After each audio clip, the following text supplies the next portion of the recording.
Bonjour à tous, heureuse de vous retrouver sur la chaîne YouTube Tony et Léon, conseil de vétérinaire avec Orion, un magnifique Maine Coon de 3 ans. Je vous propose aujourd'hui un tuto. Vous êtes nombreux à nous avoir demandé comment donner un comprimé à son animal, à son chat, mais aussi à son chien. Et pour ce faire, eh bien, on va en discuter avec mon confrère, le docteur vétérinaire Pierre Menot, au CHV à Quivet, situé près de Bordeaux. Bien entendu, si vous n'êtes pas abonné à la chaîne YouTube Tony et Léon, conseil de vétérinaire, eh bien faites-le dès maintenant, la chaîne est gratuite. Et puis chaque jour sur Instagram, je vous mets une photo avec un conseil santé plutôt sympa. Alors à tout de suite. Bonjour Pierre. Bonjour Valérie. Je te remercie de m'accueillir au CHV à Quivet, près de Bordeaux, dans ta salle de consultation. Écoute, c'est un tuto que je voulais faire depuis longtemps. Et je suis contente de le faire avec toi et Orion, un magnifique Maine Coon de 3 ans, je vous rassure. Hein, il a 3 ans, il n'a pas de mois, hein, vu sa taille. C'est comment donner un comprimé à son chat. Alors, on va aussi l'appliquer au chien, bien entendu.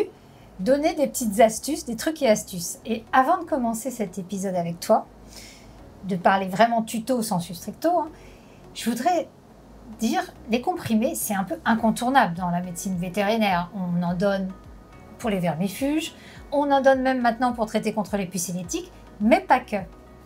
Oui, tout à fait. C'est notamment dans ma spécialité, hein, les animaux qui vont avoir une maladie cardiaque vont avoir besoin de traitements réguliers, voire quotidiens. Donc c'est vrai que chez le chat notamment, la notion d'observance est une notion importante et ça peut parfois poser problème, voire rebuter les propriétaires s'ils n'arrivent pas à donner les traitements à leur animal. Alors effectivement, vous pouvez être concerné par des traitements à vie, comme tu le disais Pierre, hein, de votre chien ou de votre chat, en cas de problème cardiaque, mais aussi en cas d'autres maladies hormonales. Hein. Et justement, il faut savoir donner à son animal un comprimé. Pierre, on va commencer par le cas idéal. La prise de comprimé se fait dans la main.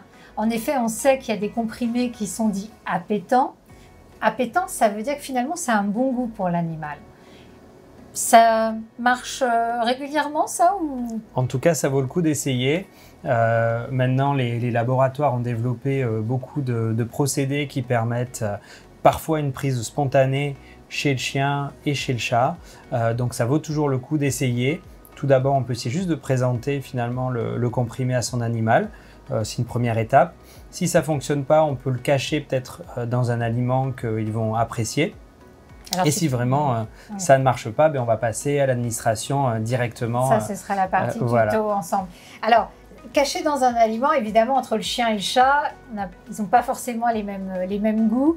C'est vrai qu'on a souvent tendance à dire chez le chien, caché dans un morceau de fromage ou une boulette de viande ou bon, éventuellement une vache qui rit, ça marche parfois. Chez le chat, tu conseilles quoi? Le thon C'est variable, hein, les chats sont tous un peu différents. C'est vrai que le thon, ça peut marcher. Certains aiment bien le beurre, un petit peu de yaourt. Donc, ça peut être des choses qu'on peut essayer chez eux. On peut tenter. Par contre, c'est vrai qu'on entend souvent dire « Ah, mais attendez, on va essayer de le broyer et de mélanger dans l'aliment. » Et là, c'est pas indiqué. Pour différentes raisons et surtout, tu vas nous expliquer pourquoi ça peut même modifier l'efficacité d'un traitement. Oui, alors on peut être tenté de le faire parce que ça facilite d'écraser un comprimé. Alors pour certains comprimés, ça peut être possible, mais pour certains qui vont être pelliculés notamment, voire des gélules gastro-résistantes, l'idée justement est de protéger le médicament par la capsule et donc du coup ça peut être déconseillé. Donc surtout, avant de faire cela, il faut demander conseil au vétérinaire pour savoir si c'est quelque chose qui est possible. D'autre part, parfois, écraser le comprimé peut dégager une certaine amertume que certains animaux ne vont pas aimer. C'est un peu pareil comme certains médicaments en humaine aussi, hein, c'est que dès qu'on commence à vouloir les couper en deux, c'est vrai que ça peut être pas bon.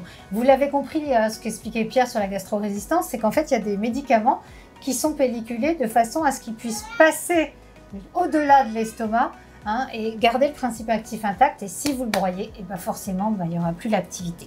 On va passer, Pierre, à la partie pratique. Donc, avec justement Orion, et puis on verra aussi après, avec son acolyte King Charles, comment le faire pour un chien. La première étape, déjà, c'est d'être dans un endroit calme pour l'animal, pas le stresser, parce que forcément, faut que ce soit un moment, si possible, entre guillemets, agréable et que ce ne soit pas une contrainte. Oui, absolument. Il faut qu'il soit l'animal, disons, dans un environnement plutôt apaisé.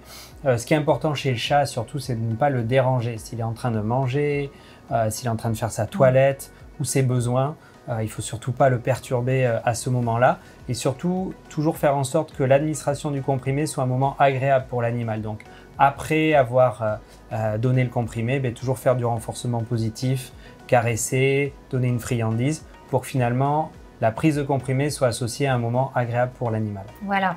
Alors, on va marcher par étapes. Tout d'abord, on t'a vu faire tout à l'heure, tu prends le chat.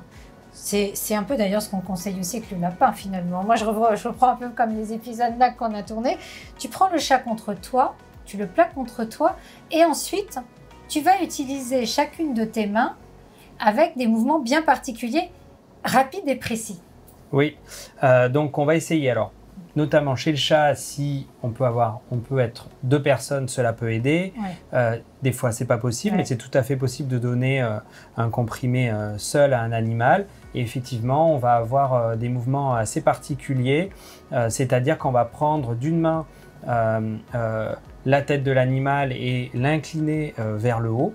Et ensuite, avec l'autre main, on va ouvrir souvent avec le majeur, ouvrir la bouche de l'animal tout en gardant la tête orientée vers le haut et donc déposer le médicament plutôt tiers proximal de la langue, donc plus au fond, avec donc l'index qu'on va mettre à ce niveau-là. Et puis ensuite on ferme la bouche et on masse un petit peu la bouche pour que l'animal puisse avaler. Voilà, le fait de masser la gorge de l'animal, que ce soit un chien ou un chat, ça favorise ce réflexe de déglutition. Et effectivement, faut faire ça de façon assez précise, assez rapide pour que ce soit l'embête pas. Puis après, comment s'assure-t-on qu'il a bien avalé son comprimé? Parce que on peut être très content puis se dire allez on s'en va et puis le chat derrière ou le chien il recrache tout et là on a tout raté. Ouais, certains animaux sont spécialistes pour recracher leurs aliments et leurs comprimés. Donc oui, il faut bien les observer. Souvent, si on les voit en fait déglutir, souvent on voit la déglutition. Souvent, ils vont se lécher les babines également, c'est souvent un bon signe. Et donc, pas hésiter à les observer quelques secondes après la prise, parce qu'on peut voir souvent, on les voit qui ne bougent pas et puis ils vont recracher leur comprimé. Donc voilà, il faut être attentif à ça également. On a aussi une petite aide dont je n'ai pas parlé tout à l'heure, c'est que maintenant, il existe aussi des petits justement aliments complémentaires dans lesquels on peut cacher les comprimés. Ça ressemble un peu à des friandises, comme des petits sticks de friandises. On coupe ça en petits morceaux, on cache le comprimé. Ça peut aider aussi. Oui, tout à fait. Donc maintenant, il y a des compléments alimentaires qui sont spécifiquement développés pour cacher en leur sein finalement le comprimé. Et donc du coup pour faciliter l'administration. C'est un petit goût de friandise en fait pour l'animal. Et puis après tout ça, une fois qu'il a pris son comprimé, qu'il l'a bien pris, on peut faire une sorte de renforcement positif, comme on dit, c'est-à-dire le caresser, voire même lui donner son repas, parce que finalement, c'est pas mal de lui donner juste avant son repas. Bien sûr. Tu le conseilles aussi? Oui, on peut le faire, voilà. Il faut toujours bien respecter. Certains aliments vont devoir se donner avec l'alimentation, certains comprimés vont devoir se donner avec l'alimentation, d'autres plutôt à jeun, donc toujours bien respecter la notice. Ça. Voilà, bien sûr. Absolument. On avait pendant nos études de vétérinaire, moi je me souviens, c'était pendant une nuit de garde où j'avais un chat qui ne voulait pas du tout prendre son comprimé. J'avais des jeunes confrères qui m'avaient sorti le lance-comprimé. C'était il y a longtemps. Et moi je me suis toujours dit, mais ce lance-comprimé, est-ce que c'est une bonne idée? Parce qu'on n'est pas à l'abri, finalement, d'une fausse déglutition. Et ça peut être embêtant pour l'animal. Ouais. Qu'est-ce que tu en penses? Alors, le lance-pilule, je sais que nos auxiliaires vétérinaires à la clinique, certaines l'utilisent. En fait, c'est une question d'habitude. Ce qui est sûr, c'est que si on est habitué avec le geste, ça peut être une solution.